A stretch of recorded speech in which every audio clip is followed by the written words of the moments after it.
Yo, hello? Is this thing on?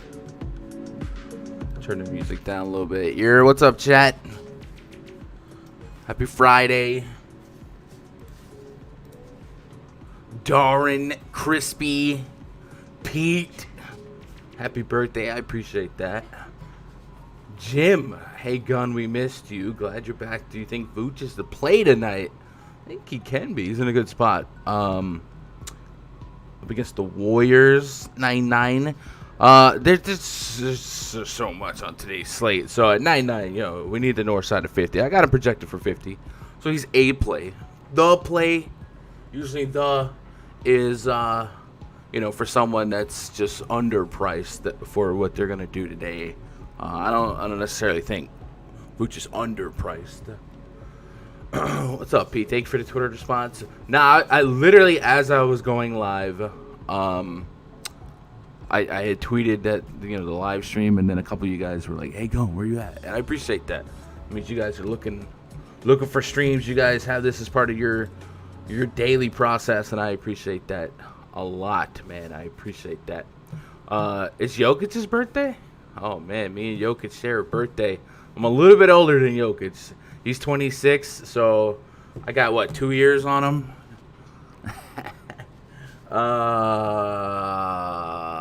What's up? Chris is investing. Dougie Fresh. Who breaks?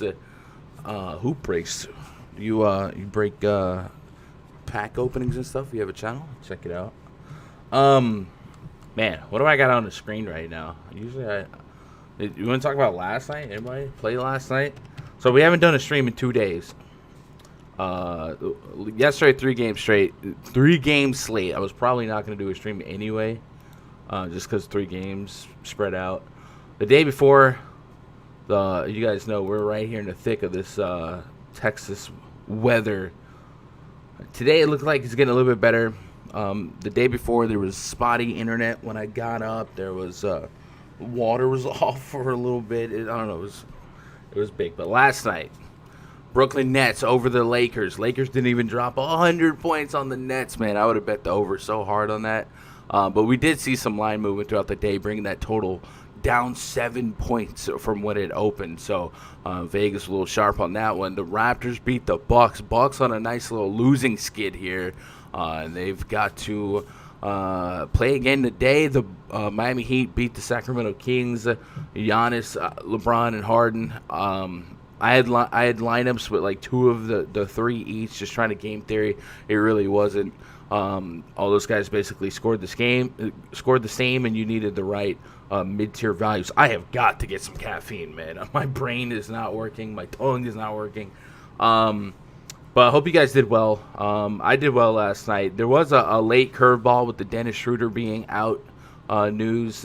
But outside of that, yesterday was pretty tame. Bielisa, chalky 43. I thought Van Vliet would have done a little bit better with Kyle Lowry down. But 40 at 7,900 on a 3-game slate becomes more about raw points than anything else, man. Paul says, "Hey, Gun, 2 days ago I played the 777. Got 339.5 for 10th place, 5K. Nice. Happy birthday. Appreciate that. Faded Middleton with the pivot to Butler crush last night. Yeah, that's huge. Middleton is on a skin. I mean, a skid as well. Oh my God, I can't talk. It's frustrating. Basura. He's a payaso. But yeah, Jimmy Butler's just absolutely crushing it right now. Chris, he was like 60 to 70% owned last night. Middleton. Dang. Middleton was? Dang. A-Town, happy birthday, God. It's my son's birthday, too. Oh, man. Happy birthday, young blood. That's huge. Had 70% Schroeder. Oh, that was, I mean, I had him as like a tier 1. Like, I had exposure up the yin-yang. So I was ending up trying to diversify that into like Caruso and Corey. I already had a ton of Corey Joseph. It got ugly, but what are you gonna do? Hope I get ejected tonight on my birthday. Maybe. Okay, I think I just got that. Johnny with the 2-week inside joke. I love that. The Lakers are 5-2 without AD. Stop it. Lakers without AD looking rough.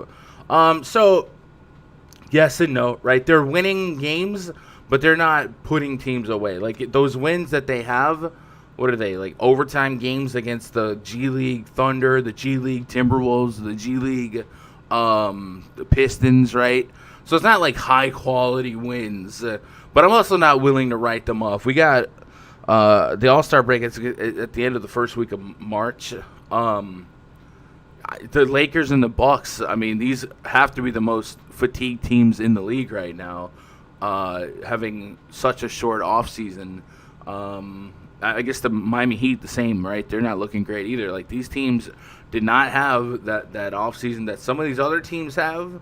And then some of these other teams that, like, maybe weren't even in the bubble are looking better, like the Pistons and Knicks, right? So, I do think the body and the fatigue is catching up, but maybe after the All-Star break, some of these teams will get back to normal. And I completely understand why Giannis and LeBron don't want an All-Star game. Like it's I don't know. Top 5 easiest strength of schedule before the All-Star break for the Lakers, yeah, and they're scrapping. But I mean, last night you take out Dennis Schroeder, you take out Anthony Davis. I mean, it's LeBron, it's the old Cavs again, right? It's that team. It's the old Cavs. So LeBron has to hustle. Oh snap! A super chat. Are we gonna get the "Let's Go Home"? It's coming. If not, Streamlabs is tripping. Y'all remember the dunk contest? The dunk, and he goes, there it is. Yo, Dougie Fresh. I appreciate that, Dougie. Let's go home. I love that. I appreciate the super chat, Dougie, man. You're a real one. That's love. What's up, Guns? My birthday. It's your birthday? What? Let's go, Mopar. Yo, we got a lot of birthday connections going on. What up, G Yali, Giuliano? Hit 402 FanDuel last night. 2 days ago? Okay. 2 days ago, it was ridiculous, right? So many high scores. Appreciate the birthday. Like, oh, man, we're going to get another one. We're going to get another one.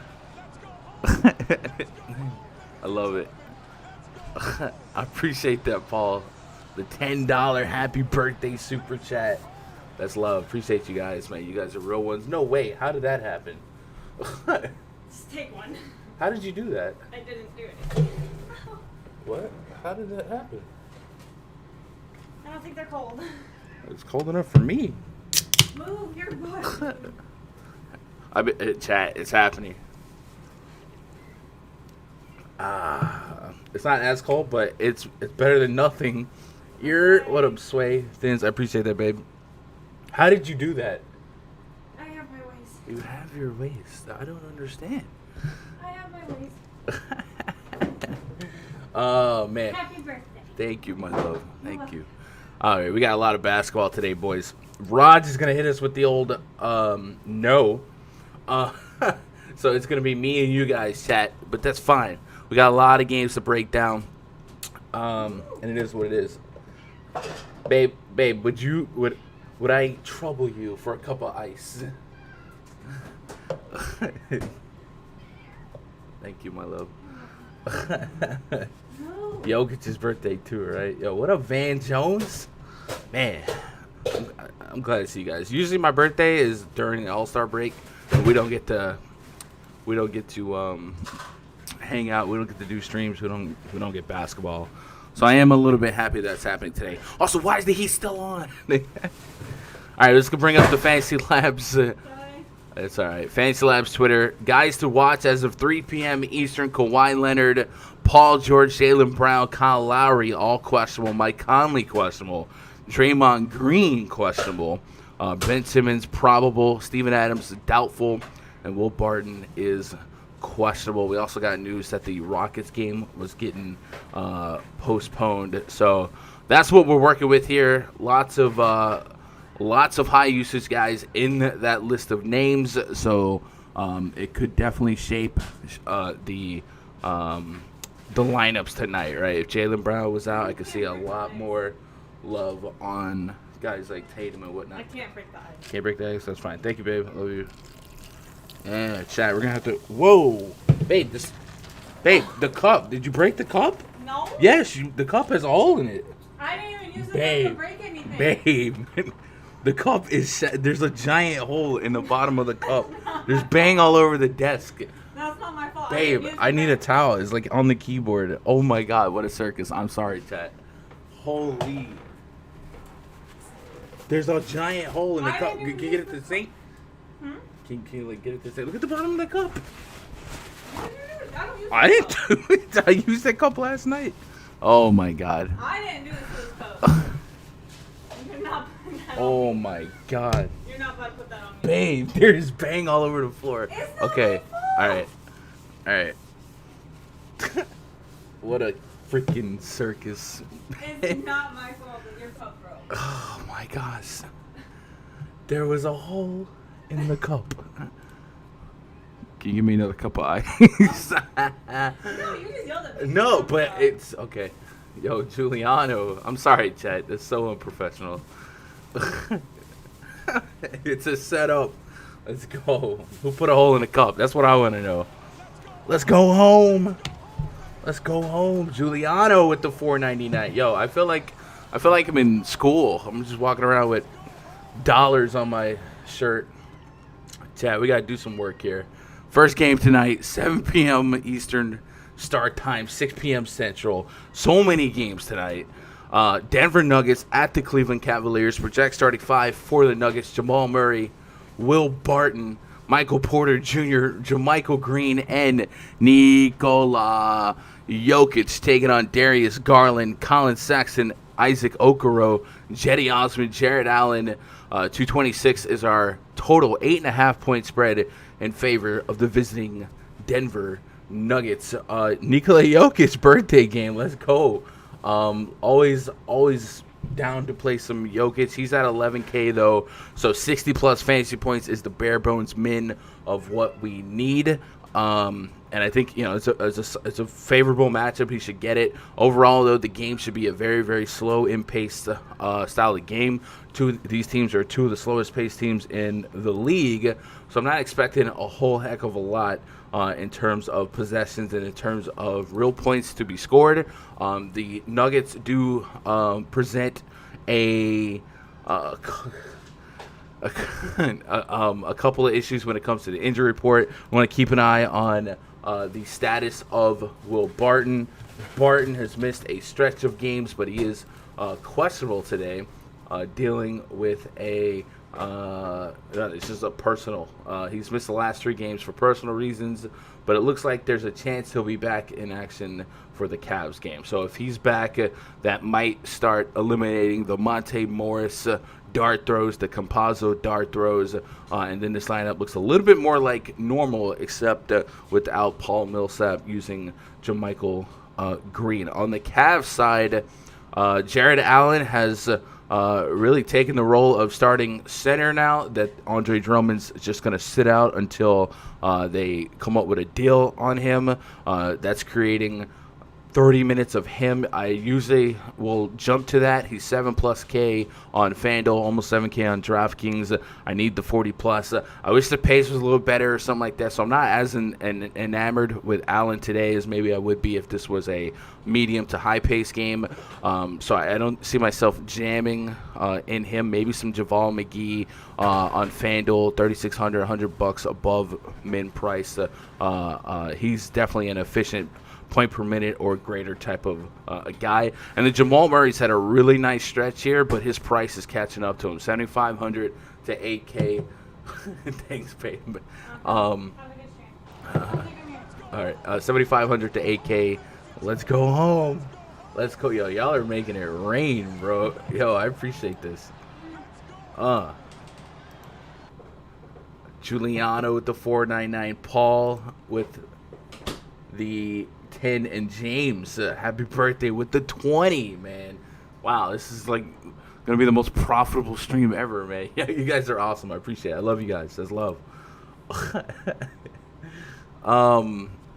You guys want to play any of these Cavs guards? Darius Garland and Colin Sexton are interesting to me because of the minutes that they've been playing lately. And I think Darius Garland's the more intriguing option. I don't think I would have like a deep-rooted interest in playing any Cavs really on a slate this size. But Darius Garland, somebody stuck out to me the other night. He didn't really get there for me. I think I was trying to chase this prop bet for assist. But he's had a sneaky stretch of games where I feel like maybe the field isn't valuing him appropriately as we slow load. Jetty Chalk night. We want some Jetty Osman Chalk. I think I would be real cautious with using the C word here because it is a massive slate. But look at this Garland game log, man. There's a couple 30 bombs in here that I might put in like a tier 3 stocking stuffer type exposure, but it wouldn't be a strong interest. Jetty Osman 4,200 on a FanDuel. I'd probably take some of that. A 4 to 8 on DraftKings, I'd probably be a buyer, but I'm not like in love with it. But as long as Torrent Prince remains out, it seems pretty locked in for a floor of 30 minutes, and then likely can build off of that. So I 100% understand why we are interested in Jetty here. Anyone not named Jokic, like Michael Porter Jr. is 5'5", 6'1", and it would be hashtag DFS for Will Barton to come back, and then Michael Porter finally jumps off. But I think Jokic is like the only guy I'm really kind of leaning towards of exposure-wise on the Nuggets. I don't think I'm going to get to Murray, even though like he's had a stretch of extremely deep minutes, and there's still Gary Harris out to kind of have that 30 minutes of is it Gary Harris? Yeah, Gary Harris out. But with Barton back in the mix, with Barton back in the mix, I don't know if we go back to like 30, 33 minute Murray and an AK. I can't get less than 40. So, man, I'm probably gonna take a step back on this game overall with just some errant shots of Jokic. Mopar, what a bullish Bitcoin run today. I could lose today and my day would still be great. Bro, anybody here on Top Shot? Dude, I bought all of the gift cards on Top Shot the day it came out. And if I sold right now, I would have over 1,000 net profit. So I'm happy to it. I think I have a chance to go even more up, right? Let's see what you guys got. Double cup of lean incoming. Okay, Dougie, hold up. I'm a good boy. There's chat. The things I do. My feet are just like on sticky bang. Like we try to clean it up, but I'm gonna have to mop when I get off the air. On all seriousness, only Joker and Jetty for me. No Drum, no Prince. Yeah. I like BJ for the min price on DraftKings on my birthday. Armstrong, that is okay, buddy. DeMar DeRozan's pops passed away today. Oh no, that's a shame. Jetty's just fine on fan. Yeah, Jetty would be a nice little value stocking stuffer. Willie Hernan-Gomez is definitely going to absorb a lot of ownership today. I'm very cautious as projecting people as chalk on a slate this big. So I don't know. I'm curious to see where the field gets on Jetty. What's up, Lorenza? How you doing, man? It's going to be day. It is, man. Rip Frank DeRozan, man. That sucks, man. DeMar DeRozan seems like a really good dude. I've never really, even when he got traded, I feel like he handled everything well. So that sucks. Hopefully, I mean, I don't know. It sucks. Thoughts and prayers to DeRozan. Let's move on to the next game here. Golden State Warriors at the Orlando Magic. Project starting 5 for the Warriors. Steph Curry, Andrew Wiggins, Kelly Oubre, Juan Toscano Anderson, Draymond Green, taking on Michael Carter-Williams, Evan Fournier, James Ennis III, Gary Clark, and Nikola Vucevic. We got a 224.5 total. The Warriors favored by 4 here. Now, Vucevic, that's one of the questions at the top of the stream. Somebody asked if I thought Vucevic could be the play. And I think it's like he's definitely somebody I got chipping and sharing for 50-plus fantasy points. So anyone at 50, yeah, put him in the pool. Let's ride. Magic and Vooch. Vooch led like a team without Fournier, right? And Cole Anthony against the Warriors and scrapped out there for 12 rounds not too long ago in Golden State. So it's definitely a team that has proven they can hang in there with the Warriors long enough for Vucevic to go out there and be a solid fantasy play. I think that game should be in the recent game log, right? Vooch at Golden State. Yeah, he dropped 50 in a quarter. So ended up being a 6-point spread at the end of the game. But the minutes have been so high for him with no Cole Anthony, with no Aaron Gordon. He's taken a lot of usage, a lot of duties, he's leading the team in minutes, and he's just going out there and being solid day to day. They did pick up Evan Fournier. They picked up Jason Randall, I think, is back in the mix. T. Ross is there, so he does have a little bit more help today than maybe he did in that last Golden State game. But like I said, if you think he can get to 50, put him in the pool. I do think he absolutely needs 50 on today's slate. 9.7 on FanDuel, 9.9 on DraftKings. I also think Fournier is in the pool for me as well. I think I can get 30-plus out of him. I think that's a solid price point and a solid opportunity to pay off that price point. I think he should, if not be second in shot attempts, there's a chance he could be first in shot attempts. I think him, Terrence Ross, and Vooch would be the three guys that could flirt with 20 shot attempts. So I'll have pieces of them. Terrence Ross, of course, 6K, 6,500. I think he still is pretty much baked in 28, 30 minutes. So chipping and chair for his shot volume. On the Warrior side, Steph Curry's 10K on FanDuel, 10-1 on DraftKings. Draymond Green is questionable, and if Draymond's out, he represents a lot of assists, right? 16, 8, 11, 11, 10. I do think, look at this, these assists are nuts. If Draymond is unable to play with this ankle injury, Steph Curry's got to pick up the slack, or the team just plays less efficient. And we saw earlier this season when Draymond was not getting the deep minutes or missing stretches of games where it was Steph Curry and then like Oubre was getting the shot volume, but he wasn't hitting at a clip.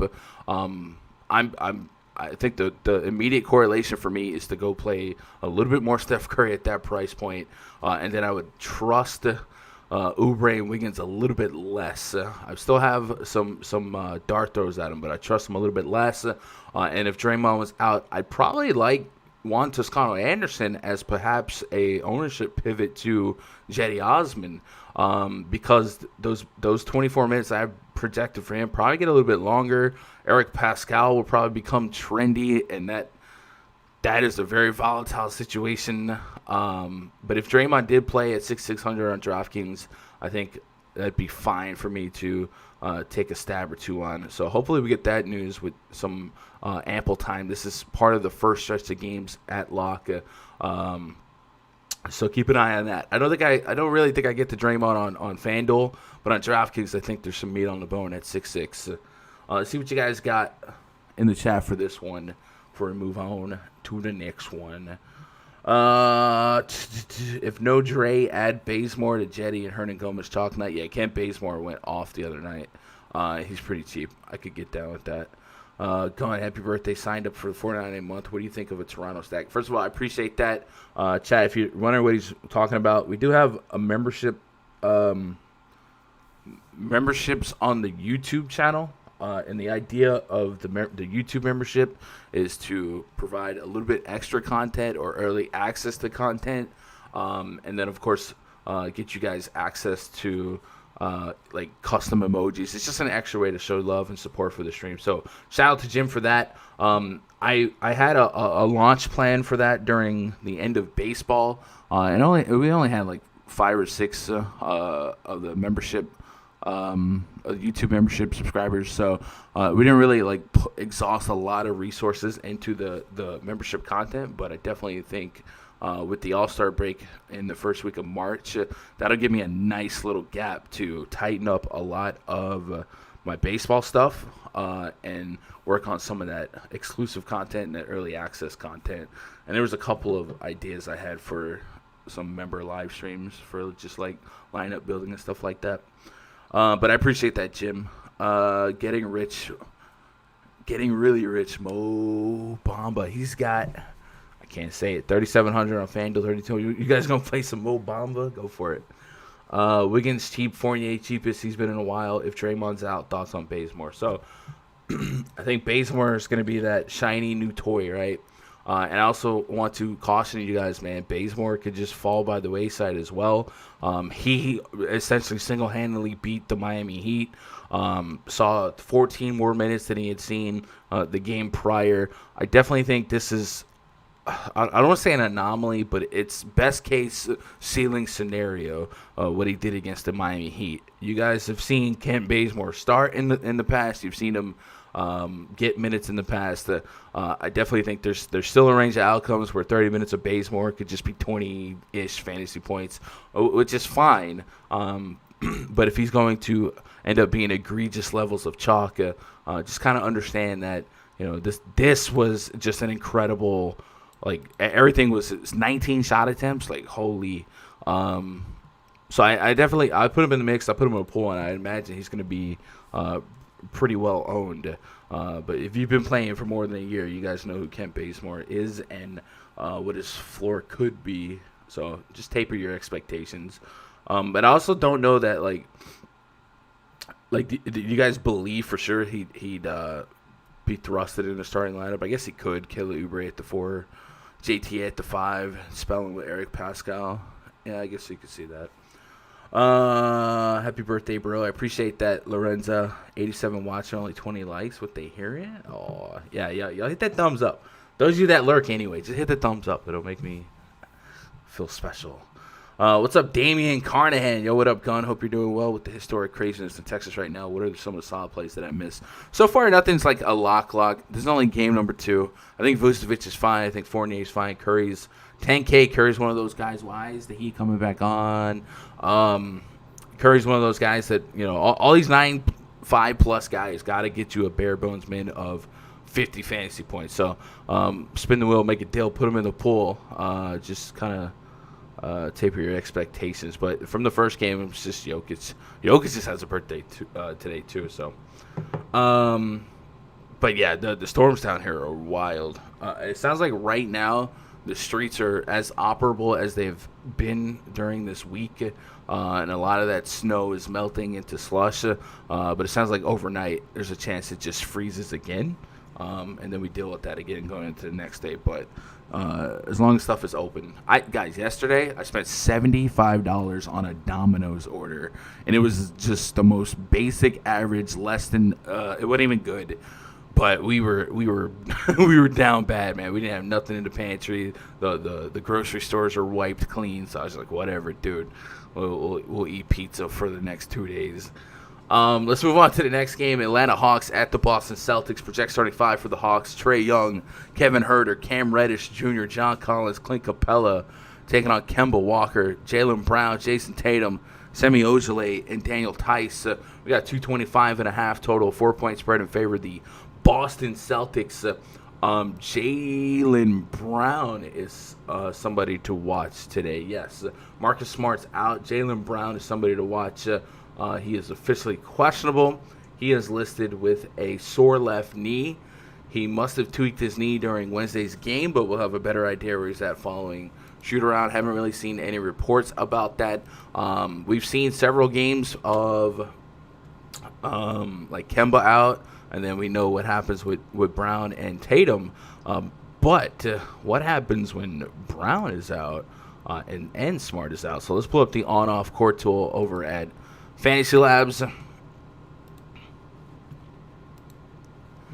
And let's take off Marcus Smart and let's take off Jaylen Brown. This mic's blocking my peripheral for the Jaylen side. I guess I should move a little more centered. And let's put on Tatum and Kemba.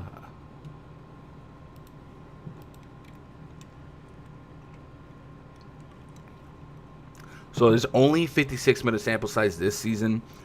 Usage rates at 33% on Kemba, 30% for Tatum. Both of those guys about a fantasy point per minute. I think the defensive rating, we got to keep an eye on this. 128 defensive rating, which is pretty bad. It's a limited sample size, but I guess it makes sense. No Marcus Smart, no Brown. So we might even put some extra real points on the Atlanta Hawks. Their offensive rating's already pretty decent, so a 225 total is giving some room for some real scoring. If Brown is out, maybe a guy like Peyton Pritchard draws a start. I don't know that I'd run to play him. It looks like Kemba and Tatum are definitely the guys you have to make your decisions on early on. Kemba's still cheap enough. 30-plus minutes out of him is what we have projected, so I expect 30-plus fantasy points. And if Brown's out, it looks like that usage creates an opportunity for this to be one of those 40 fantasy point games. And we did see that against the Wizards. Kemba dropped, I think, 40. It was 40. Yeah, 40 and a quarter. So if Brown was out, maybe Kemba makes the pool. If it's one of those, the floor seems fine, and then a little bit of upside, right? 30-plus fantasy points is something that we've seen him do. I don't want to say consistently, but he does it more often than not. And at this price, if Brown was out, I can't really see him getting less than 35 against the Hawks, and then 40-plus is a reasonable range of outcome. And then Jason Tatum's a guy that we'd have to meditate on, right? These 9K-plus guys, we have to ask ourselves, what's the range of outcomes for 50? Definitely seems like 50 is a realistic range of outcome here. I think the minutes will be really, really high. And I'd be there when if Brown was in at 8-4, 7-9, I'd probably just take a step back on most, if not all, the Celtics. We also had a stretch of games where Daniel Tice was out, and that created big games for Robert Williams and Tristan Thompson. With Tice back in the mix, I'd probably take a step back. And they didn't really get us off of Semi Ojeleye price-wise. And I get it. Ojeleye, like Kent Bazemore, volatile. But if he's going to continue to draw the start, 25-plus minutes against the Atlanta Hawks, I mean, that's a chip in a chair. He did 25 minutes in that last game against the Hawks, 20 fantasy points. In tournaments, maybe you want to milk that a little bit more, but, I mean, that's the definition of chip in a chair, man. Give me an opportunity at 20-plus, and we've seen him go brazy, go stupid. He dropped 34 against the Raptors in 30 minutes a couple games back. So I think Ojeleye would still be in the pool for me. I don't think they priced him to where I'm going to be too scared to fire him up here against the Hawks. So I'll be watching that. On the Hawks side, Trae Young. This is a kind of a repeat matchup here. It's not necessarily a back-to-back, but this is each team's last game. He played 35 minutes against Boston, 20 shot attempts, 57 DKP. I mean, he had a 3-game stretch of under 40. Knicks, slow-paced team, Pacers and Spurs. Spurs, both those games were a little bit double-digit spread, and that Spurs game was lopsided. So I can forgive the Knicks game. We're learning that the Knicks are a top 4 defense and the slowest-paced team in basketball. The Pacers game is what it is. If he's going to repeat what we saw in that last outing on the 17th against Boston, and we talked about Boston being an even worse efficient defense if Brown's out, I think Trae Young could be really, really lucrative for tournaments. And he had a really nice stretch of 50-plus fantasy point games prior to this little skid. So give me Trae Young, absolutely. Herder, Chip, throw him in the pool just because of the minutes. John Collins and Clint Capella, I do think we can consider either of them. Clint Capella feels like he's got a little bit more wiggle room for floor upside ratio just because of the incredible rebound rate that he'll bring to the table. But I'm really starting to dig some Trae Young here. Chat, what do you guys got on this one before we get on to the next one? Lorenzo says, I kind of like Pascal. His minutes seem to be coming up. Eric Pascal.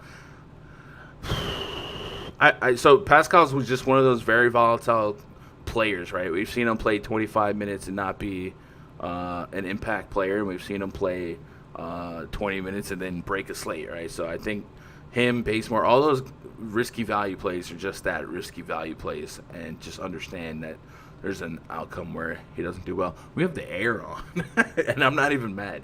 Van Jones praying for you Texans, as life in South Florida is beautiful. Yeah, I think next week. I mean, I think tomorrow and the day, or I think tomorrow we're supposed to be back in the 60s. Maybe it's Sunday, but like next week we're gonna be remembering the great frost of 2021, and it's just gonna be crazy how a couple of days difference will be the difference in 10 degrees versus 60 degrees and sunny.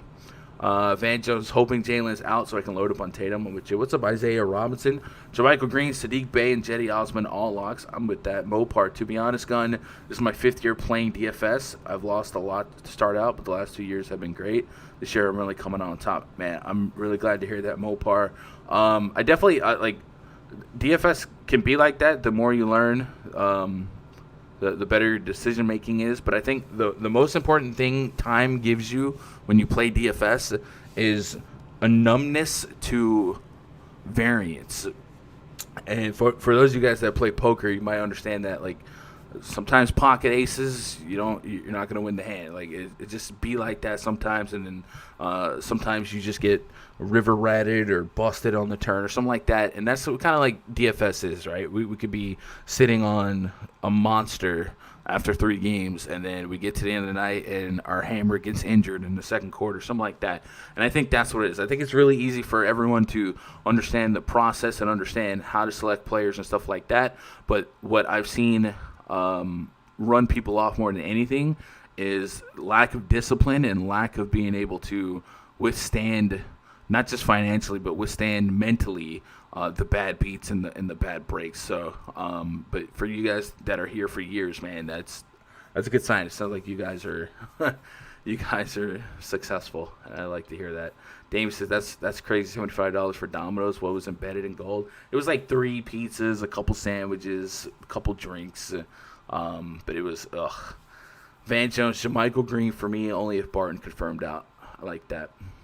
Robert Kahn, what's up, Robert? Tatum is still affected by COVID. I saw that report, but like since he came back, he still had some solid games. So like, yes, but I'm not gonna not play the guy just because he had some quotes out there. But I definitely saw that, Rob. I'd rather play Semi from Coming to America than Semi Ojeleye. Hold up. Capella is cheap. He's in the price range. I like him at not the high 8Ks he was. Yeah, Capella is just a rebound magnet. And if he can get you a couple putbacks, get you that double-double, I think AK 7,200 is nice. Just foreshadowing a little bit, Willie Hernan-Gomez of the Northern Pelicans is probably going to be the highest owned center on the slate. So when you think about Capella, you got to think about him in contrast to what the value is at that position, because I think a lot of people are going value center today. And if you like it, you like it. If you don't, you don't. I think raw points still mean something. And if it creates a different lineup than the typical lineup, right, you build backwards from the field, then go for it. But I definitely think matchup-wise and price-wise, I can understand Capella for sure.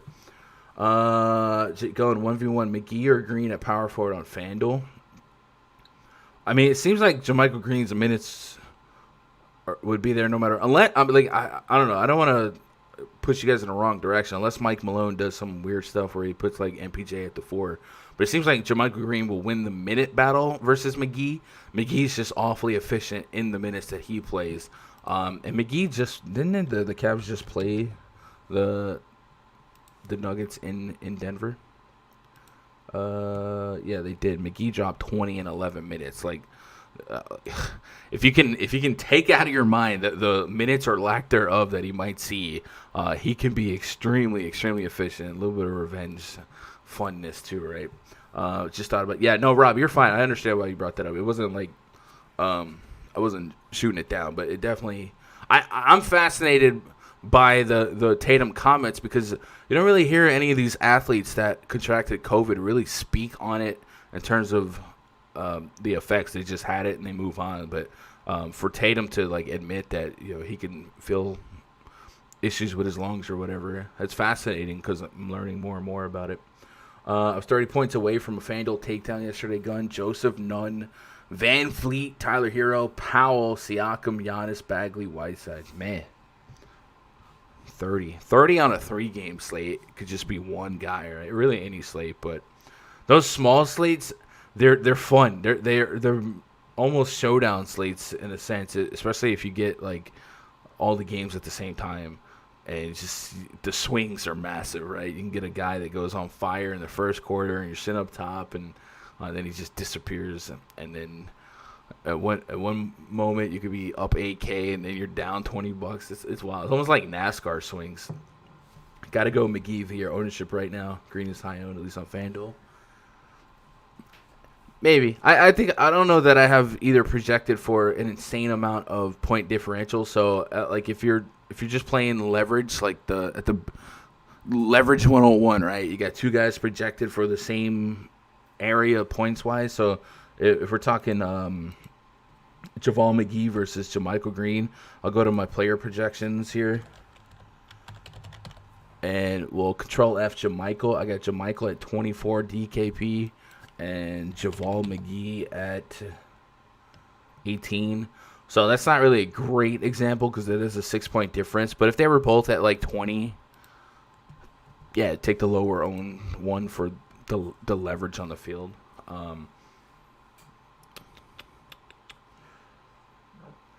I definitely, I'm fine with McGee though, but I just wouldn't put deep minutes on him.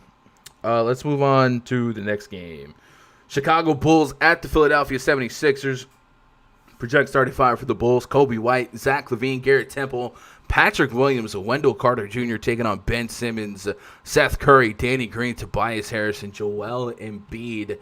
Ben Simmons questionable here, and this is a big one because if he's out, Joel Embiid profiles really well.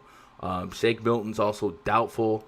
Actually, it looks like on this report, I got Ben Simmons as probable. He's probable with the flu. He missed Wednesday's game with the illness, but it looks like he'll be back for Friday's game. It's fair to be wary about his impact and his minutes given the lingering effects the flu can have, but we'll see what his status is like. So it looks like he's going to play. So nonetheless, Joel Embiid is 10.3, 10.7. He's right there neck and neck with LeBron, it seems like, for this MVP campaign. You got to go up there and get him at this price point, but 50-plus to 60-plus fantasy points isn't out of the range of outcomes. Ben Simmons at 9.691, right? We out on that one? I don't feel like that's a comfortable click here. I think the median range outcome is like 40 fantasy points, so I'm probably staying away. I do like the pace of this game.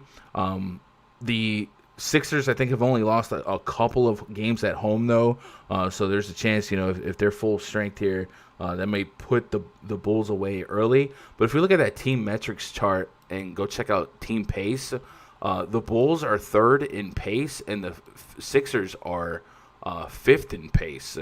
So this has an opportunity to be a sneaky track meet. So if Levine's on and Kobe White's on, maybe this game stays a little bit closer long term. Levine at 9.593, I don't love it. I probably don't push it there. But I think Embiid has a shot to make some pulls for me. And Tobias Harris is at an uncomfortable price range, 8.279. I mean, I would say not much more would get me to Tatum, but I guess that's more of a DraftKings statement. Tatum's 8.8 on DraftKings, and Tobias is 7.9. So even then, it's a $900 discrepancy. So I guess he's just kind of floating by himself there. But if you get 35 minutes of Tobias against the Bulls, I do think there's a decent range of outcomes where he's a point per minute or plus, 1.1, 1.2 fantasy points per minute, and I think 45. We take it to the bank. Patrick Williams has put together a stretch of deep minute games, which has given us a few shots at greatness. There's a lot of Williams in the league. 28, 20, 11, 22, 19, 33, 35. And I think the minutes are something to take note of. Only 29 minutes against the Pistons here, so maybe I'm tripping. I guess since Wendell Carter's been back, his minutes have gone from 35 to average of 28. I guess that's a strong, that's a sensible correlation. So maybe I wouldn't even entertain the thought of Patrick Williams. Thad Young might be someone they lean on for some size here. I've pushed him down to 25 minutes at 5,800. He can still be a point per minute. He can still flirt with 30 fantasy points. Wendell Carter Jr. is a guy that has returned to the lineup. I got him at 28 minutes. And then Garrett Temple, chipping a chair on minutes here, 32 minutes at 4K. I mean, if we're playing some sus names, I don't know if Temple's one of those guys you want to add to the volatile, risky value pool, but I got him about 20 fantasy points. So is what it is. Seth Curry at 4K on FanDuel. I don't hate him as a just kind of a puncher's chance for 25 DKP or 25 FanDuel points. I got him projected at 24.9 as a shooting guard value play.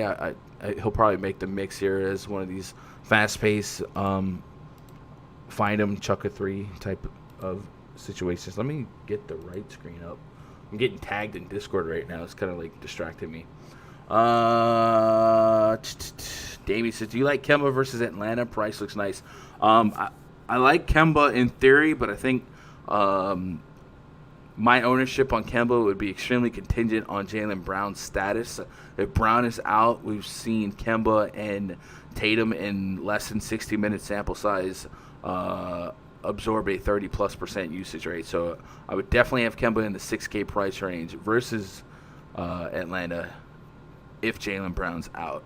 If Brown is in, I'm not quite sure how committed I am to Kemba in the pool, but he still makes sense.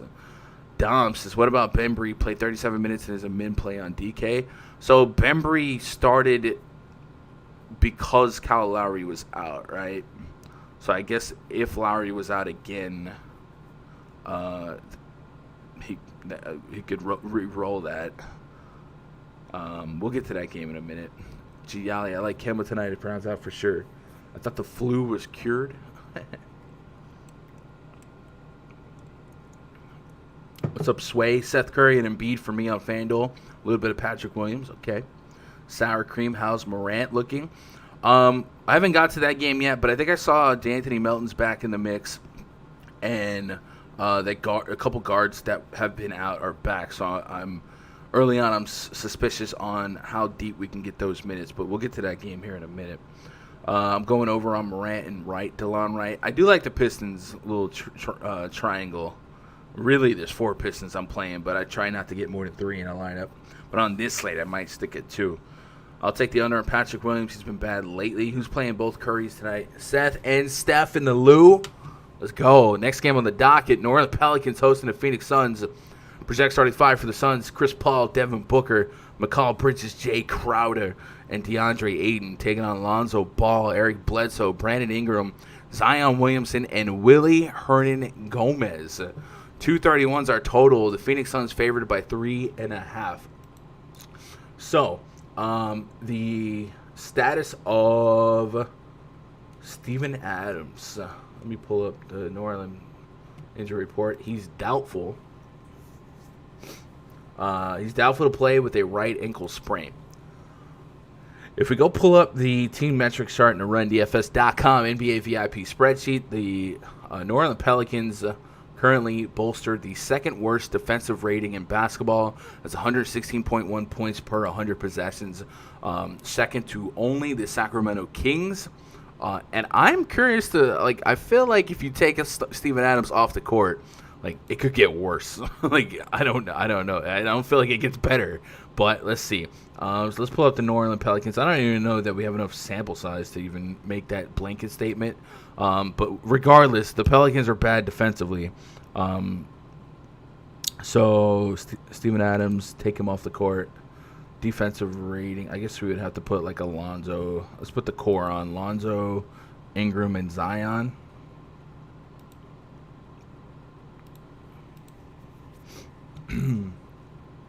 Yeah, defensive rating goes to 130.9, but it's only in 83 minutes. So, yeah, the Suns could be in a spot to put up a lot of points here because of how bad that defense took a hit. 28% usage rate in just 80 minutes of sample size for Brandon Ingram.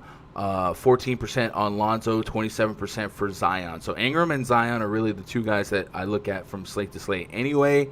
But Willie Hernan Gomez is going to be a little bit too cheap, and he's going to be the apple of a lot of eyes for value tonight.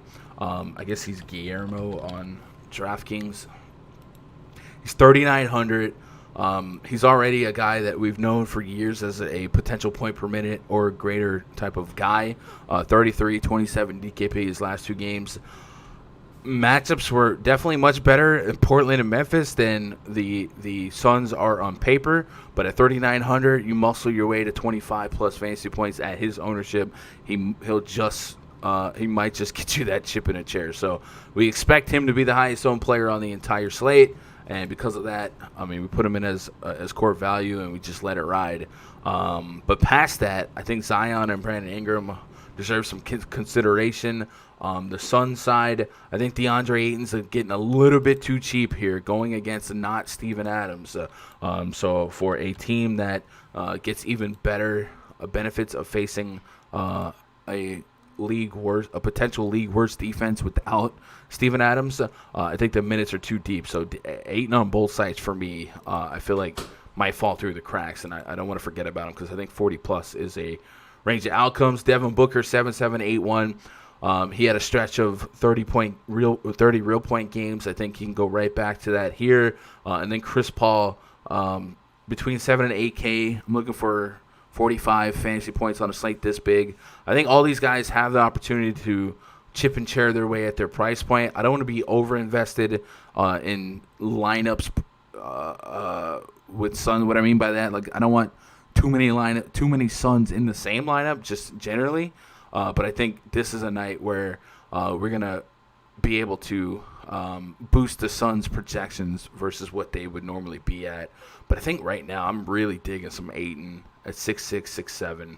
I think a lot of people I don't think he'll be in a lot of pools here. So what are you guys doing with this one? I mean, this is one of the bigger spots ownership-wise. Any of you guys interested in full fading Hernan Gomez for leverage? Van Jones to Zion, Hernan Gomez, my favorite plays of the night. Completely understand. How do you feel about Aaron Rodgers tonight? I'm probably going to stay away from Aaron Rodgers. And you look at Toronto stack versus a bad Minnesota team. Sure. Deep minutes there. Gun, when you coming out with the Gundacker hat? Man, I tried. I don't know that the Gundacker... You talking about like the polar bear logo? By the way, chat, if you ever want it, we do have merch. Gundacker.live/merch. I tried to throw this logo, even the Run DFS logo, on a sweater cap. It just doesn't come out well, in my opinion. But maybe we put the Gundacker, the polar bear logo on a hat, and it might look better than I thought. We had a cup. I don't know what happened to the cup. I had a Heat cup. It was really nice. It was like white, and then when you pour the hot coffee in it, it would like change colors, and then you would see the logo. But maybe, I don't know, we're looking to it. There's also another logo. If there's any graphics artists out there, I got an idea for another shirt. I just want 3 emojis, right? We end every stream with what? Good luck, God bless, go win some money. So I have an idea for the 3 emojis. It would be like a clover leaf, right? The good luck, the praying hands, God bless, and the money bag, go win some money. So just those 3 emojis on a shirt or whatever, I think would be pretty cool. Pete says, I'll take some shares of Billy Gomez and Hart. Josh Hart's interesting. Josh Hart was on Twitch last night opening Top Shot packs. Shout out to him. Hart's getting more run than Bledsoe. I love the Chris Paul price. Also, Zion is transforming into another form of the game. Slow down for him. Definitely like Zion. People, a lot of people get stuck in the fantasy bubble for what Zion's doing. He just feels like an average play, but for real life, Zion is definitely developing. Is there even a ceiling on Ayton in the center spot on FanDuel? A ceiling? I mean, I think 45 isn't crazy as a ceiling. Obviously, we're not protecting him for that, but I think the price, sub 7K price against not Steven Adams and one of the worst defenses. Also, what's the rebound rate here without Adams? Let me pull that back up. Rebound rate, look at this. Zion's at 10.7%. Guillermo's at 17%, but that's only 24 minutes. So, like, assuming the rebound rate goes down a little bit. So, I don't know. I just think there's a chance for Ayton to be crazy here. Not a core player or anything like that, but he's in the pool. Crowder gets 30. You like Crowder? I'm with that. Booker's a lock. All right, Thoughts on Kawhi making the All-Star starters over Dame Lillard? Why is Lillard always slept on? Dude, you can make a case that Dame maybe over Curry too, but yeah, Kawhi's out here not playing every game. Dame's out here scrapping, but isn't that the starters are via voting, right? So that's on us for not voting. I didn't vote, but I don't know. I don't get too wrapped up in that, but I do think Damian Lillard is somebody we can put the snub narrative on and fire him up, make some money from it. But yeah, poor Dame. I love that. Damian Lillard, Russell Westbrook's probably my favorite player, but Damian Lillard's kind of getting right up there, man. He is himself. He is who he is. He doesn't pretend to be nothing else. And he can put together some tracks, man. Polar Bear logo is nice. Appreciate that. What do you think about Ayton over 11.5 rebounds? I'd probably take it. I mean, he's averaging over 12 rebounds as is. What do I have him projected at? Pull up the props tab. Man, my stuff is going slow right now. Poor K. I control F to Ayton, and it pulled up Peyton Pritchard. I gotta add. Here we go. Or maybe I don't have Ayton in this tab. All right. Well, he's averaging 12, so I would imagine you put him against an even worse defense. I'd probably take a shot at over 11.5. Lillard and Kawhi don't play the same position. They don't, but I don't think that's how the All-Star lineup works. I think they do positionless stuff because we've seen where it's just all forwards and guards and not centers drawing the start. Oh, is it 3 forwards, 2 guards? Okay. So, like I said, I thought the case for Dame versus Curry was the interesting one, but I guess I couldn't really be mad. Luka's Luka, so I can't really be mad. Like if Dame beat Curry out, people are like, "Oh, Curry got snubbed." You know what I'm saying? It's what it is. It's a tough decision. Obviously, Luka's kind of just not fair to go against. Next game, Bucks hosting the Oklahoma City Thunder. Bucks, one of the few teams on night 2 of a back-to-back here. Project starting 5 for the Thunder. SGA, Theo Maledon, Lou Dortz, Darius Baisley, and Al Horford taking on Dante DiVincenzo, Bryn Forbes, Chris Middleton, Giannis Antetokounmpo, and Brook Lopez. 231 is our total. 10.5 point spread in favor of the home team, Milwaukee Bucks. Bucks have not been putting away teams. They've not been beating teams. And here we are, night 2 of a back-to-back, and they are 10.5 point favorites. The Thunder have been scrappy, right? The Thunder beat the Bucks. So that's a generous spread here. This is going to be the Bucks' 3rd game in 4 nights. Just a slew of L's lately. I'm not saying I'd flirt with the idea of Thunder plus 10.5, but man, Vegas is really giving some respect here for the Bucks bounce back. SGA A3 A200 on DraftKings. You know, he's one of those guys that I think is in a spot to be the reason that the Thunder sink or swim today. And I think 40-plus fantasy points is what I'm looking for. I like the idea of Van Vliet a lot yesterday, and I like the idea of SGA a lot today. Van Vliet didn't really get there, but, I mean, SGA, if he can give me 45 fantasy points, I feel like he did what I needed him to do, and I definitely think a little bit of room for even more upside is there. 56 DKP against the Lakers. I think that was the overtime game.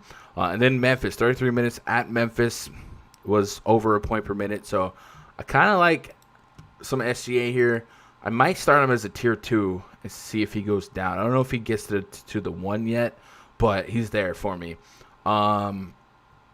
Horford's interesting at 6,300 on FanDuel, but I think he's just right there in no man's land where we're either going to bottom of the barrel value with Guillermo or Willie, or we're going to the top end here. I think Horford with SGA is somebody that we put a glass ceiling on minutes-wise, and his ceiling is probably a lot lower with SGA in. On the Bucks side, Giannis Antetokounmpo, we're looking for 60-plus fantasy points. That's about what he does day to day. Middleton has been burning people. One of these days, Middleton's going to be a sub 10% 50 bomb. Got him projected right around 40 fantasy points at 7Ks. Go for it if you want. If you're at the slot machine on Middleton, keep putting them quarters in. It's going to pay out eventually. But that's it, man. It's a really decent total here. I think that spread is what the process is pushing us away from this game on such a big slate. But man, have the Bucks not been covering. See what you guys got on this one. I'm curious. Gun a lot of centers. Which one do you use as a lock? So I think if you agree with Willie Hernan-Gomez being a great value play, and because of how high owned he'll probably end up being projection-wise, like he could push 40%. If you agree with that, then you probably lock that and just try to use that as leverage, Kawhi is a power forward. Yeah, Kawhi is kind of not fair either for I don't know, in that regard because, I don't know. Him and LeBron are small forwards. Dame could have beat out Kawhi and Luka could have been the small forward. I agree. LeBron and Kawhi, more so LeBron. I mean, LeBron essentially started at point guard last night. Like, those are ball handlers for their team, but it's positionless. I don't get too wrapped up in that. It's really just a popularity vote at that point, and Dame's always getting slept on. Giannis probably go off in 3 quarters, put the game away the rest of the fourth quarter. I'm just saying, I don't know that I'm writing off the Thunder so quick and believing in the Bucks so quick. And people put me as the Bucks guy, but I mean, dude, what have they lost? Like 5 games in a row, 6 games in a row? Bucks scores.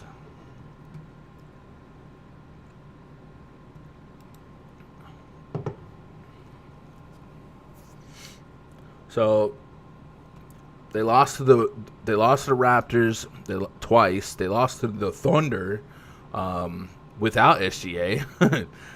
They lost to the Jazz. The Jazz is fine. We lose those games. They lost by 1 point at the Suns. So they're on a 5-game losing streak. They're on third game, a back-to-back, third game in 4 nights. I'm saying there's a lot of reasons to believe that 10.5 point spread is a little generous. So I don't know. Luka's a point guard, small forward hybrid. 2 guards, 1 forward, 1. That's how it works.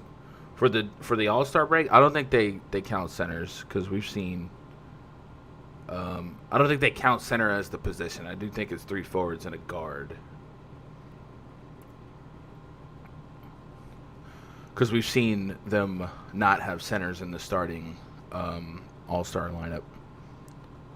Are you guys going to any of you guys at the Chris Middleton slot machine going to sit there and keep pumping quarters in? One of these days that 50 bomb's coming, right? 7-3, 7-6. I think I'll probably have some tier 3 exposure to him. Brook Lopez getting awfully cheap on DraftKings at 4,200, and he is not that far from Hernan-Gomez. I understand, like, the volatility there is wild, but, man, we are getting cheap. We are getting cheap. 4 games ago, we saw 35 fantasy points out of him against the Utah Jazz. So, if you think 25 is the range of outcomes here, I don't think that's an insane shot here. A couple $100 more than Hernan-Gomez. So kind of a pivot thought here. And then Bobby Portis at 5'5", 5'2", looking for 30 out of that price point here. Thoughts on Theo Maledon? I'm probably out on anyone not named SGA or Baisley. I think those would be the 2 for me. Maledon's an interesting shot here, but I don't know that, like, on a slate this big, I want to over-diversify with high volatile guys. Considering that SGA's in the mix now, a lot of the decent Maledon games are coming in his absence.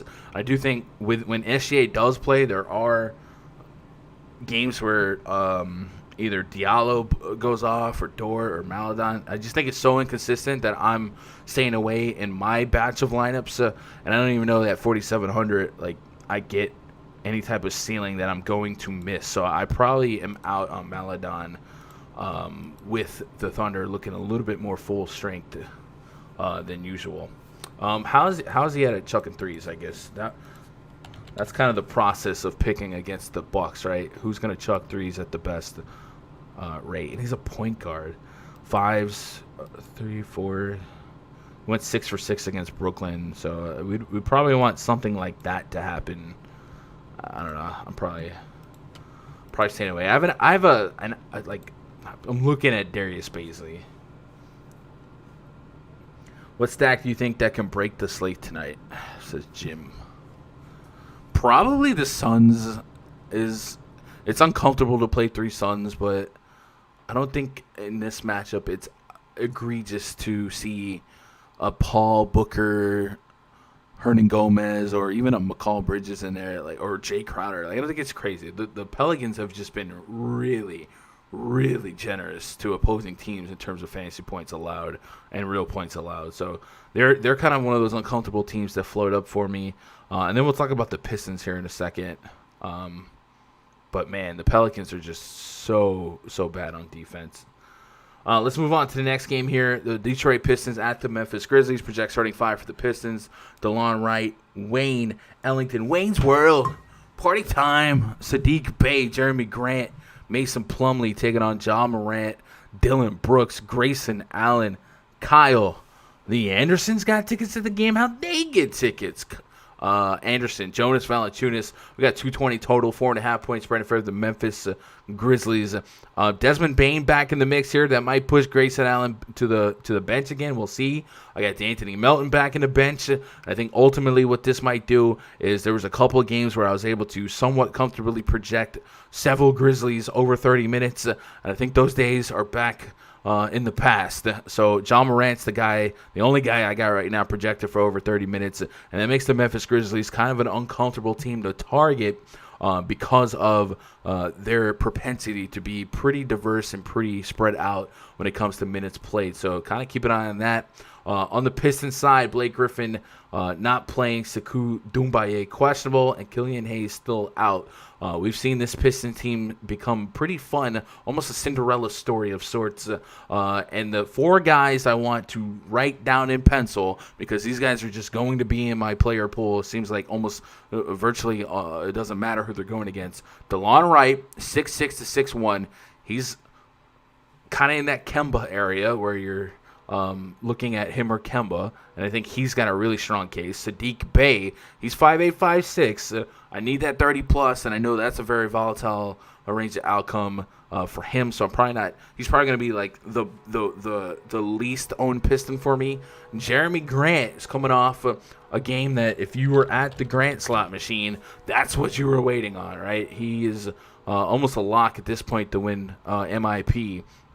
But last game out, he dropped 43 real points. Only got 48 fantasy points, mind you, but 43 real points.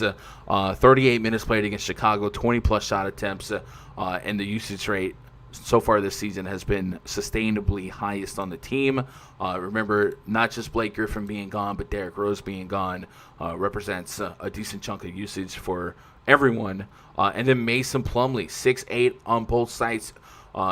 If we get 30 minutes out of him, we've known him for years to be a point-per-minute type of contributor to lineups. He's uncomfortably close to 7K, 33 minutes against Chicago. I was not expecting, single-digit rebounds, but I think we can't forget what he's able to do. Prior to that, 48, 50, 39. At 68, I probably want a shot at 40+. But just a quick peek, though. You see that New Orleans game? He triple-doubled against New Orleans. That's not necessarily pushing him for this game, but think about who's playing New Orleans. Like, that's the kind of stuff New Orleans is letting happen. So, I think DeAndre Ayton, man, that Sun stack is just chilling, man. I think I'm gonna have a decent chunk of that. On the Grizzlies side, Jonas Valanciunas 7'7", 7'1". I probably want 40+. In terms, I feel like I got a good deal. I'm going to be pretty skittish, like tier 3-ish on any of the Grizzlies. Ja Morant has a strong case, or has the highest case or the strongest case of 7'1", 7'4". But I really just don't have anything or anyone projected at anything obscene. 7K for Colin Anderson on FanDuel is really, really uncomfortable. 6'4" is a little bit more in the wheelhouse, but I'm probably not going to force any Grizzlies into the mix here. And if I land on a couple of Morants, sure. Pistons are just kind of medium to bad at everything. So you give me a pretty spread out team minutes wise versus a spread out evenly bad defense. Like I think it could just be everyone's an average play. So I'm probably not prioritizing the Grizzlies here, but I'm gonna have a couple lineups that might have two to three Pistons. Probably two is where I want to sit. I can see some DeLon Wright handcuffed to either a Grant, a Plumlee, or even a Sadiq Bey. But it's not. I'm not overly enthused. Words. Guys, did Josh Jackson used to play for the Grizzlies? I think he did. Maybe there's some revenge narrative on Josh Jackson. You get him 26 minutes, he'll go out there and kind of show them that they made a mistake. But other than that, where are you guys at on this one? Van Jones says J-Val is a good play tonight. J-Val over 30.5 PRA. I think it's possible. So 30.5, so what? 15 and get an assist. Let's see. Valanciunas. I have him at 28.5 PRA, so I think with Brandon Clark back in the mix, I'm just worried about minutes for everyone. Like, we added some guards to eat away from the wing guard rotation, and then Clark's there, so 28, 26 minutes the last couple games. I just don't have deep minutes on these guys to feel like I'm getting a great deal. But I guess J-Val's gotten you 30.5 PRA in 2 of his last 3 games, maybe 3. Did he get it that one? 10. Yeah, 3 of his last 4 games. I don't think it's crazy to take that bet, but I don't have it projected that way. Let's move on. Minnesota, the Timberwolves hosting the Toronto Raptors. Projects 35 for the Raptors. Raptors, another team on night 2 of back-to-back, scooped up a dub at the Bucks. Anoche, Kyle Lowry, Fred VanVleet, Norman Powell, OG Anunoby, Pascal Siakam taking on Ricky Rubio, Donovan Mitchell. Actually, I don't think Lowry plays. I don't know why I typed this name in there. Anthony Edwards, Jared Vanderbilt, and Karl Anthony Towns, the big cat, Ernie Ladd. Lowry's questionable. I think Nick Nurse said that he's been upgraded to questionable. Nick Nurse ruled him out for this contest last night.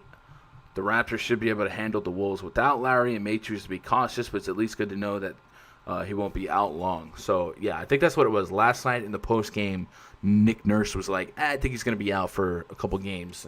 So we all had him doubtful, and then today he came out as questionable. So I'd probably assume that he's out here. If that's the case, last night we saw a lineup that was VanVleet, Powell, Anunoby, and DeAndre Bembry with Siakam at the 5. So let's write it in that way. Fred VanVleet, Norman Powell, DeAndre Bembry, and then we'll go from there. And then last night, Bembry saw a ridiculous amount of minutes in a pace-up spot against the Milwaukee Bucks. He didn't do much with those minutes, 13.5 fantasy points, but sometimes you just gamble on those minutes if you're going to run back an opportunity to get that much run. I can understand why some people might be on him. In Lowry's absence, for me, it's going to bolster Fred VanVleet. And then Norman Powell dropped in price, and I don't know if this was on purpose, but sub 6K on FanDuel and right about 6.2 or 6K, 6,200 on DraftKings. I think this matchup's too soft here, especially considering that Lowry seems like he's going to be out. Some of you guys have asked about team stacks, and I think the Raptors are another one of those team stacks that absolutely have an ability to get there in this matchup. So we take Kyle Lowry off the court here using the on-off court tool over at Fantasy Labs. And just out of curiosity, let's put Siakam, Powell, and VanVleet on. I'm not going to mess with Anunoby and Bembry or anybody like that. Got 216 minutes of sample size. Pretty even usage, to be honest. 26%, 22, 21. And that's a good sign, evenly spread out. All of them averaging Norman Powell's 1.3 fantasy points per minute. A fantasy point per minute on Siakam and Van Vliet is a little south on fantasy point per minute. Offensive ratings 116, the defensive ratings 111. So nothing like staggering here, but I think that creates the case that they could be a team stack, because if you put pretty even usage across the board at 35 to 38 minutes projected against the Minnesota Timberwolves, it absolutely could just get there in the end. The T-Wolves, when we look at defensive rating, are bottom 8 in the league. So I definitely like the case for a Raptor stack, and a 3-man Raptor stack could absolutely pay off. And I guess it would be the front end guys would be Van Vliet, Powell, Siakam. And then right below that, probably an Anunoby and a guy like Chris Boucher. And then I'm not pushing the issue on anyone else. But if Bembry's going to get 30-plus minutes at that price point against the Timberwolves, he might fall into a couple of rebounds. So, sure. I would also say that the T-Wolves are one of the top teams at allowing blocks. So Chris Boucher is somebody that could take advantage of that. He's averaging 2 blocks a game. So if we can build on his block potential, he might be a fun play at 6'3" on DraftKings at about 25 minutes. So definitely like the Raptors stack. I think the Raptors make a lot of sense all across the board. On the T-Wolves, Anthony Edwards has been a shot chucker. Malik Beasley is still uncomfortably close to 7K, where I just kind of prefer other guys in this game on the other team. Karl-Anthony Towns, 9'3", 9'2". Definitely stands to reason that if this game stays close enough, long enough, Cat probably has his hand in it. So at 9'2", I'm looking for 50-plus. He got 50-plus against the Pacers. The Pacers' center DVP has been extremely, extremely profitable lately. Against the Raptors, he dropped 45 in 33 minutes, so over a fantasy point per minute. Definitely not a matchup to run from. I just don't know if Cat's going to be strong enough at 9'2" to be a high priority for me, but I think he kind of cracks the pool. If nothing else, has a little bit of run back to positively correlate with the amount of Raptors I'm going to have exposure to.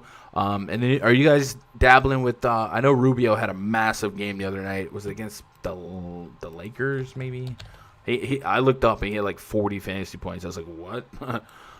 47 against the Pacers. Okay, so it was the Pacers game. Are you guys playing any Rubio or any of these other ancillary Timberwolves? I think Anthony Edwards is the guy that feels like he's a chip in a chair and anything can happen. He dropped 32 on the Raptors last time out. 15 plus shot attempts in 4 or 5 games straight, even with Cat back in the mix. It's just a matter of how he's shooting. I mean, 3 for 15, yikes, but 10 for 22.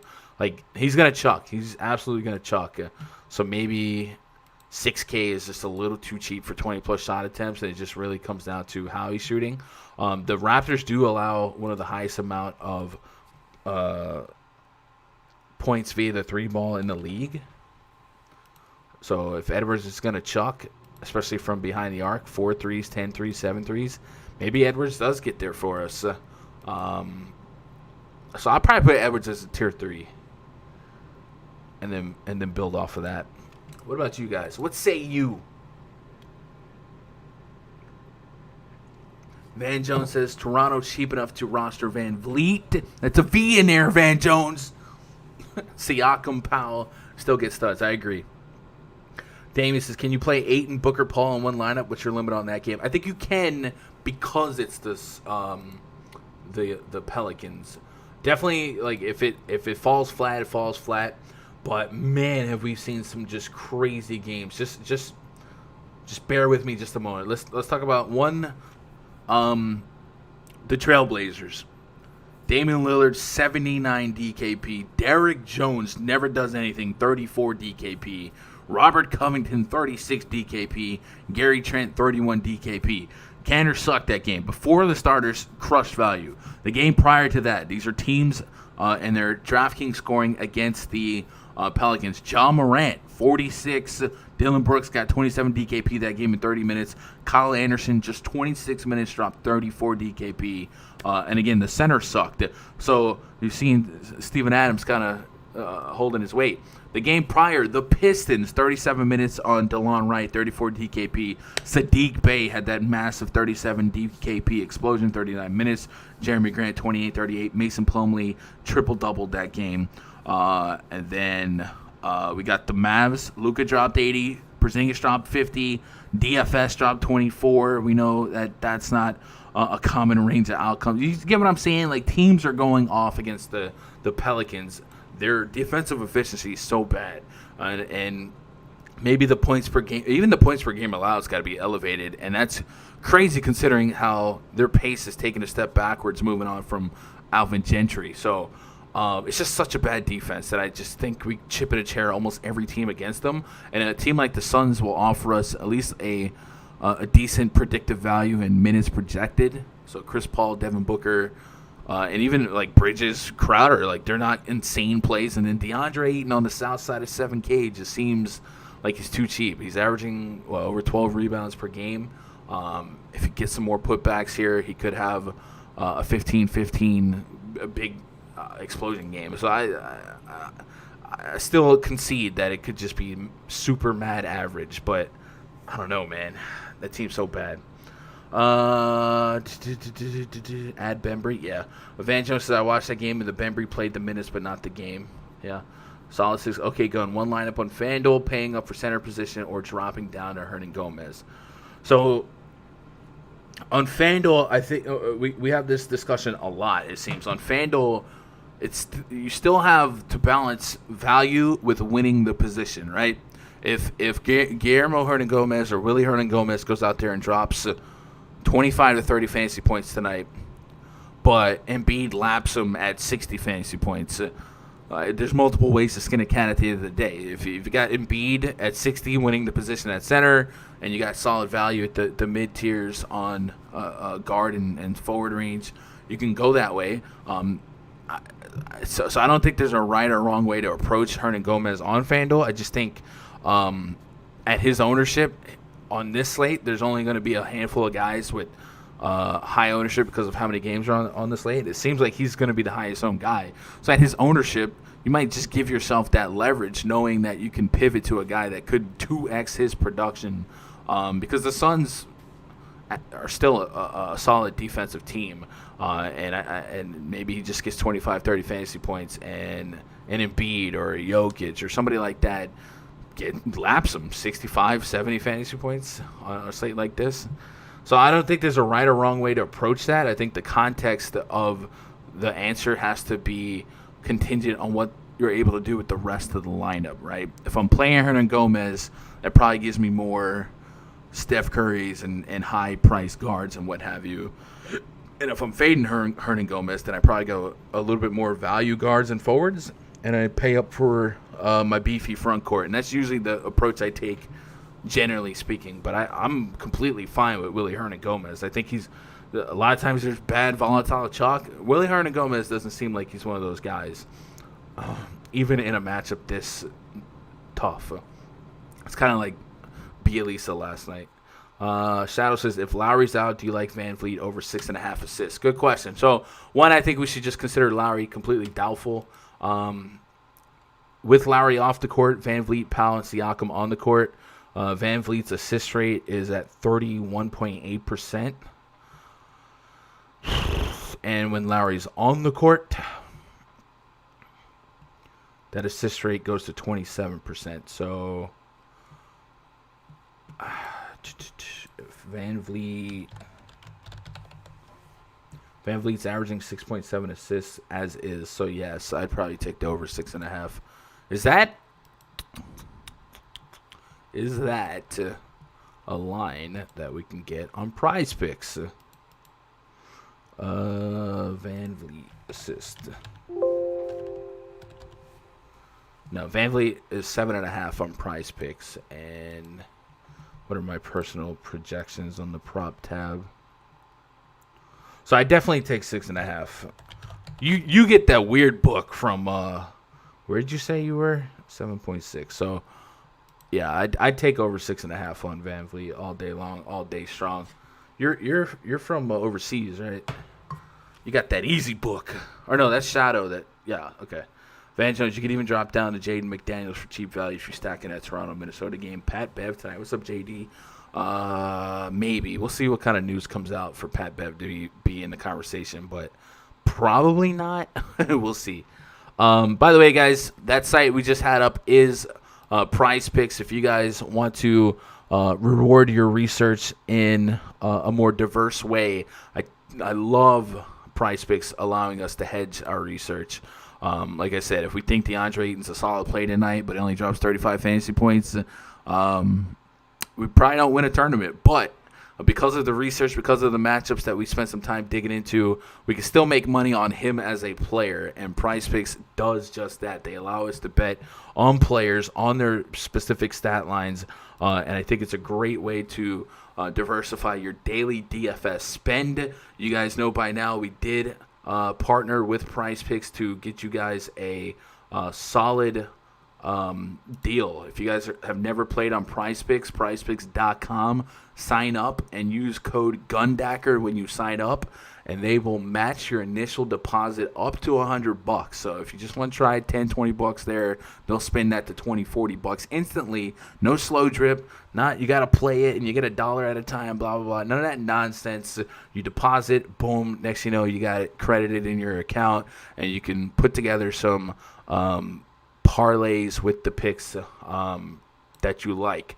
And the parlay tickets can be as little as 2 picks, can be as much as 5, and you can 10x your return if you power play.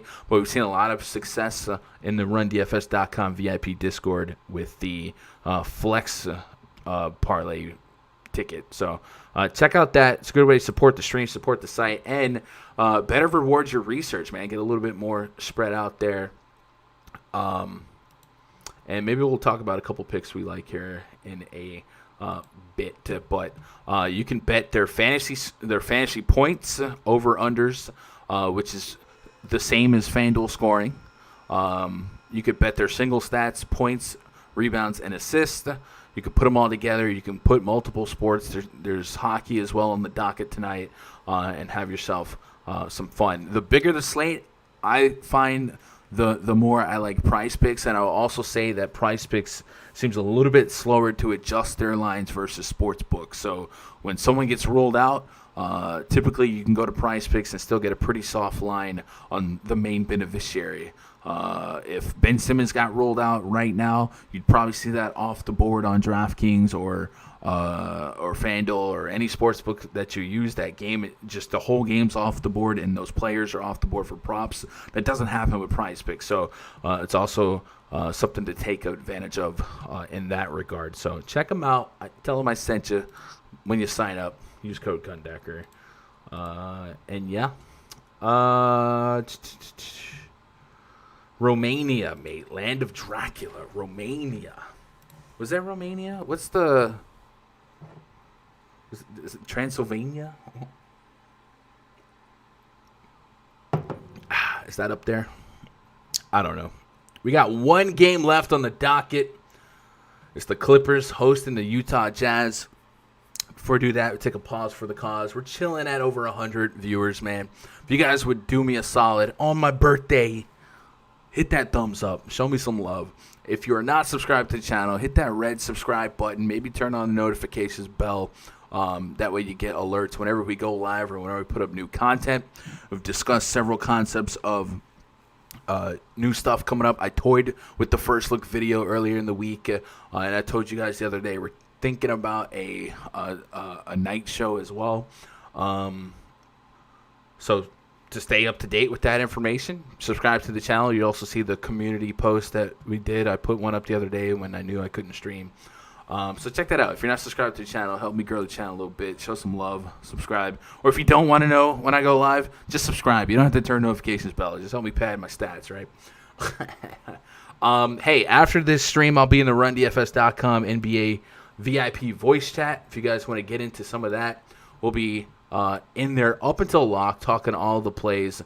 You can get access to the Discord by having a premium membership at RunDFS.com. Make yourself an account. Click VIP passes. We got week passes, 2-week passes, month passes, all that good stuff. Would love to have you on board. Man, we are close to baseball being here as well. Spring training essentially is officially underway. Pitchers and catchers out there warming up here, and I'm going to have some fun with both baseball and basketball going on at the same time. I love both sports. So we're looking forward to that, and you guys know that the baseball spreadsheet is so powerful. If you guys want to hang out with me in the RunDFS.com VIP Discord, go to RunDFS.com, make yourself an account, and also in addition to access to the Discord, you'll get access to the spreadsheet, which is what we've been using throughout the duration of the stream. And then, of course, I will be sharing my personal player pool on both sites, my tier 1s, 2s, 3s, stuff like that. So if you guys want to compare your notes to mine, that's how you do it. You just use that, and it'll also give you an easy to navigate, easy to read, understand spreadsheet for some quick research. Utah Jazz at the Clippers. Main event tonight. Project starting five for the Jazz: Mike Conley, Donovan Mitchell, Bojan Bogdanovic, Royce O'Neal, Rudy Gobert. Taking on Patrick Beverley, Paul George, Kawhi Leonard, Nick Batum, Serge Ibaka. We got 224.5 total. The visiting Utah Jazz favored by 5. Utah, the best team in the league? Question mark. The Clippers are not without questionableness tonight. So let's start there, because I do think when I make my lineups, I might just completely fade the Clippers no matter what. Because we just don't know who's in, who's out, and we probably don't have that information in ample time on a slate this big, right? I don't want to put myself at a disadvantage just kind of sitting on my hands for the Clippers. But Paul George has been upgraded to questionable after missing 7 straight games, and he was without a timetable to return. This latest update means George is now day-to-day. So even if he sits this game, it means it won't be long till we see him back in action. Luke Kennard is questionable with a knee injury. He missed the last game for the Clippers, but his window for streaming, blah, blah, blah, blah. That's a season-long blurb. Kawhi Leonard, left leg contusion, is questionable. He was upgraded to questionable from out. Kawhi's missed the last 3 games, but the injury was considered to be fairly minor, and we know how cautious the Clippers can be with Kawhi Leonard. And then Nick Batum is questionable with his concussion. If he's able to pass protocol, whatever, look for him to play. So we could have as much as a full-strength Clippers team and as little as a nobody Clippers team tonight. That is the range of outcomes that we have here. Utah Jazz being just 5-point favorites. I think, if you're a believer in Vegas, has information or knows something or thinks something, maybe they think at least Kawhi's in, and that's enough to keep it close. If Kawhi's in, he's almost 10K. I know without Paul George, he's just been giving us 50. I think that's fine to go after him for that 50, but I'm willing to just say that I don't need to take that risk because he needs 50 at 9.8. Paul George the same way, 8.8, 8.6. I need a lot, and he's missed a big stretch, so maybe his minutes would be a little bit more monitored than usual. And then Nick Batum. I'm not really pushing the issue on that. Mike Conley is questionable for the Utah Jazz. I do think that's somewhat significant. He has missed a long stretch of games. He's missed 6 games in a row. He's closing in on a return, as this is his second time with a Q tag. The Jazz were able to be extremely cautious due to their record, and restrictions will be expected upon his return. Once Conley is cleared, Joe Ingles will go back to the bench, perhaps losing a little bit of ceiling. So if Conley can't go, Donovan Mitchell's 8.2, 8.3, and he profiles kind of like SGA, where I think he's a super solid play. And I think what I would do, I already said I like SGA as it is. If I had maybe 30% of SGA and halfway through the slate, like what time is that game's lock? The Bucks game. That game's at 8, and this game is at 10. So I'd have an hour to sit on Mike Conley news after main slate locks. And if something came out, maybe I'd diversify my SGA exposure into some Donovan Mitchell just to have a little bit more of a late hammer. I think I would do that. And then maybe that would open up a little bit of Jordan Clarkson, maybe a little Joe Ingles as well. But I mean, I'm probably okay with just staying away from this game generally. There's a couple guys I think in and of themselves could get there at their price point. Rudy Gobert, of course, any of the Clippers could, but it's just not a game that on a slate this big, I'm hoping there's going to be multiple ways to skin a cat, and I'm hoping there's not like an unfadable 70 bomb here that I have to have. And that's kind of the approach I'm going to take. And if news comes out a lot sooner than usual, then I'll go for it. But we'll see. Chat, hit me with any lasting questions, comments, concerns. What is it, 3:46? So apparently I do got some time between now and 4. I was hoping to get a shower in, but we'll see. Solid picks is the Transylvanian judge is always the one to give the deserving performer a 6 or even out to lunch when all the other judges give a 10. Damien says, you like Ja today on FanDuel? Ja Morant. I mentioned it earlier. The Grizzlies got back a couple of guards. What is this? A tutorial for FanDuel? I think I got it, bro. With D'Anthony Melton back in the mix, with Desmond Bane back, I don't know if Grayson Allen's going to keep those minutes. Like I feel like there's enough guards where I wouldn't be stunned if Ja Morant saw just 32 minutes or less and it was lackluster. In and of himself, I think he's fine. I think the matchup's fine. That triple-double against Oklahoma was still, at the end of the day, low scoring at 46 fantasy points. 7K, that's not really like shattering the slate.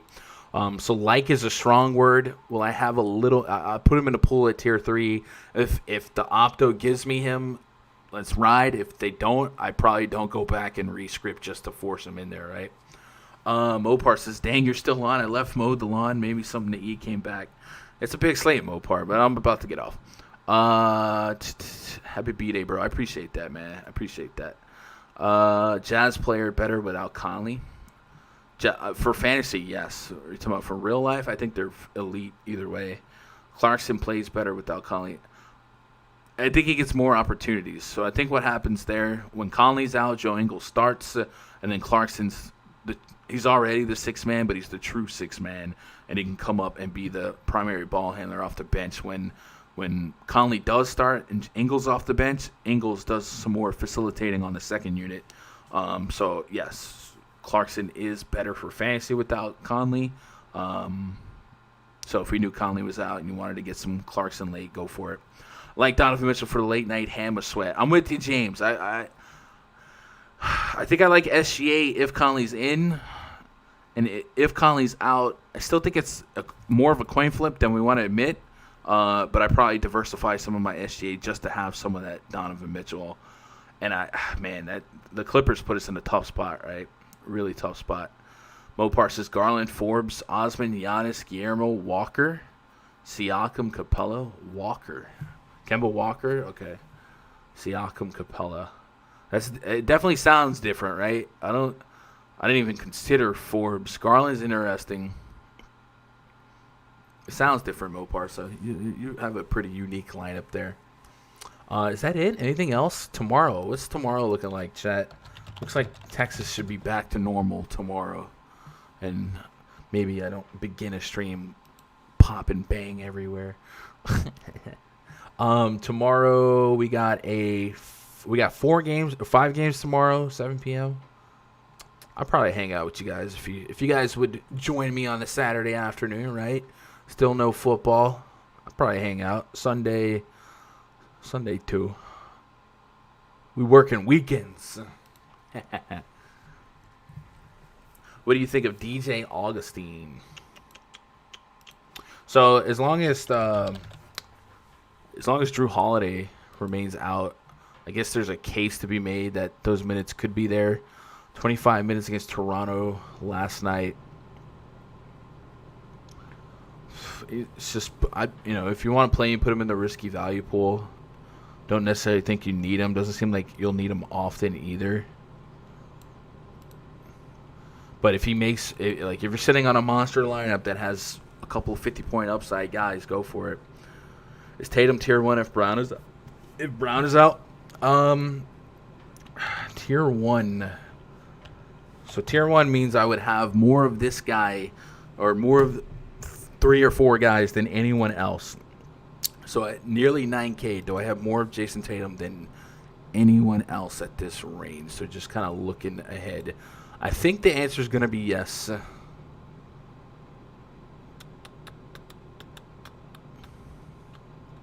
At 8-8.